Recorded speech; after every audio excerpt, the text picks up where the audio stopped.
I swear that most American Christians don't do this. They still chase after the stuff.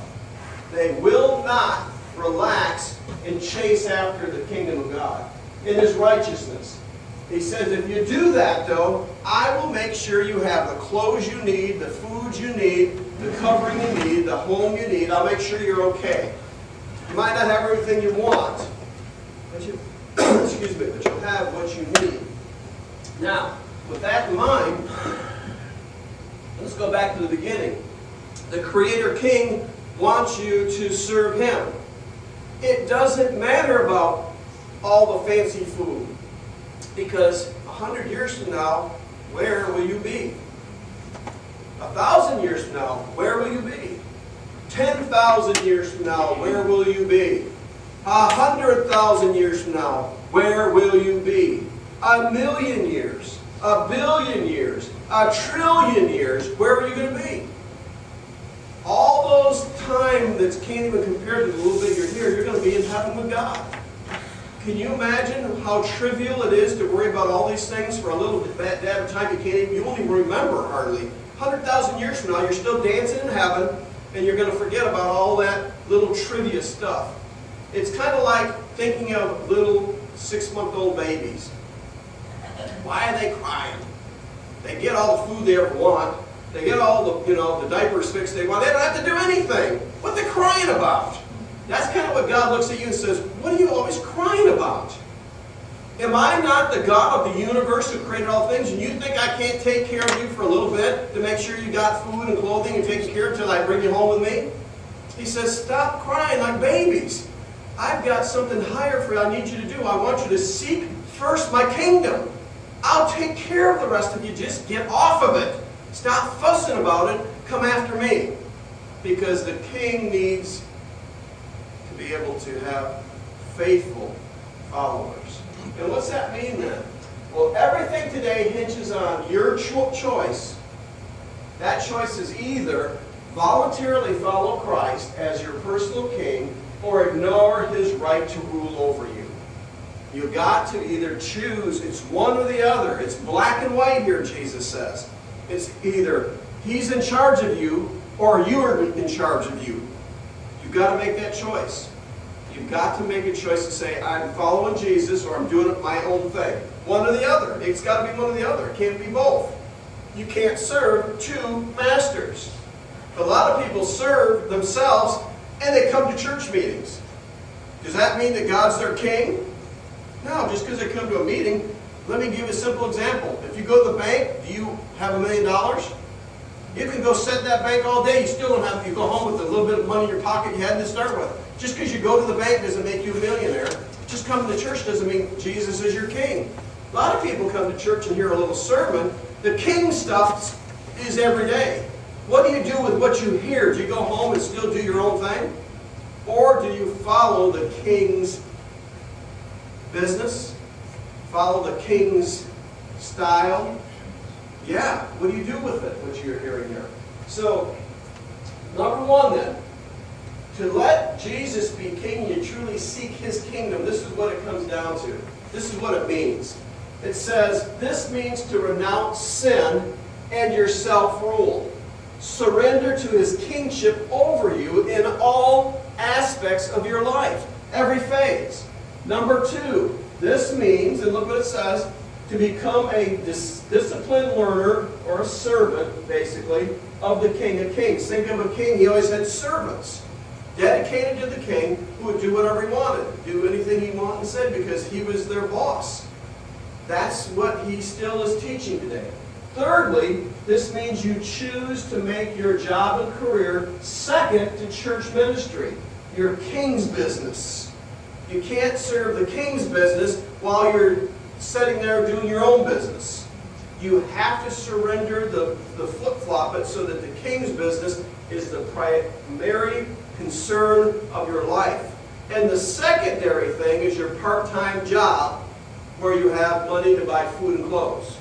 Your main job is the kingdom. Your part-time job is your own thing. Now, how many American Christians do that?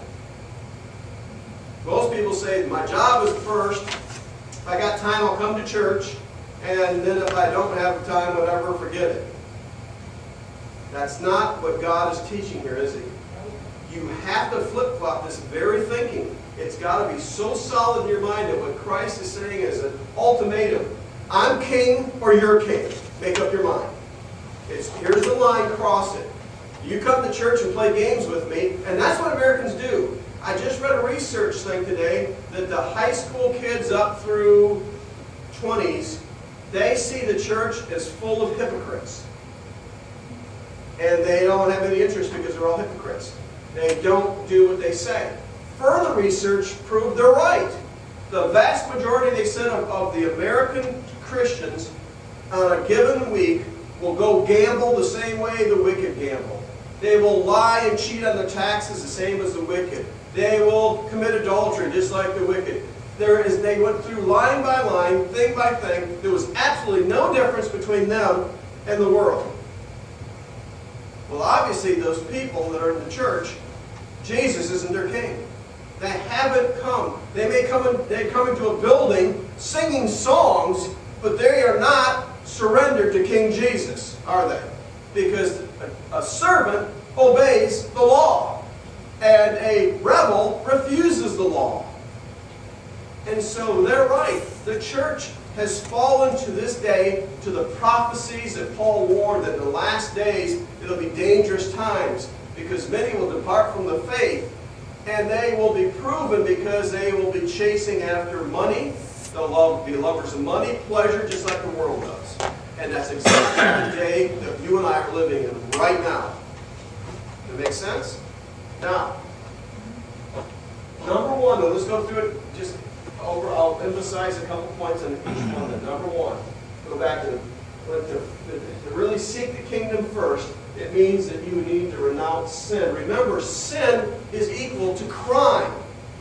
Sin means that you break the law of God. Just like crime is spoken of as breaking the law of the land, or the land of the laws of the United States of America. But the superseding higher law, just like the city government is under the state government is under the United States government, well, the United States government's under God's government. Sorry, He supersedes all laws. If we decide to create a law that violates His law stands, theirs does not. Right? And the same idea here then, when it means to renounce sin, it means that you turn away from a life of crime. Now, crime is in actually two levels if we think about it.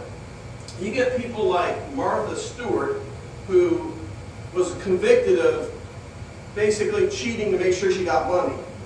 Now, she's not a hardened criminal that spends her days breaking into banks, beating up people in the streets. She's not a hardened criminal. She broke a law. She got caught. She went to jail for the one thing. She's not looked at as the same as the guy who goes out and is a serial killer. Or as soon as he gets out of prison, he goes and beats somebody else up or molests somebody or whatever. Those are hardened, rebellious sinners, and we can look at two classes. Those who break the law once and get caught and they get back to society. And the idea I want you to see here is the idea of what we're saying here. There's two classes of people in our world just like that. We've got the sinners who have come to a place to renounce sin before God. Yes, they did break God's law. Yes, they're criminals. But what we're saying is, they said, God, I'm sorry. They paid the price. How did they pay the price? By punishment. Maybe by regular punishment, but really what happened is Jesus paid their punishment. The punishment was paid if you come to Jesus and admit your sin, right? Punishment was paid, and they're recovered sinners. They're recovered criminals. They don't get let out of jail and go straight back and start breaking into banks again. They stop doing it and become normal members of society.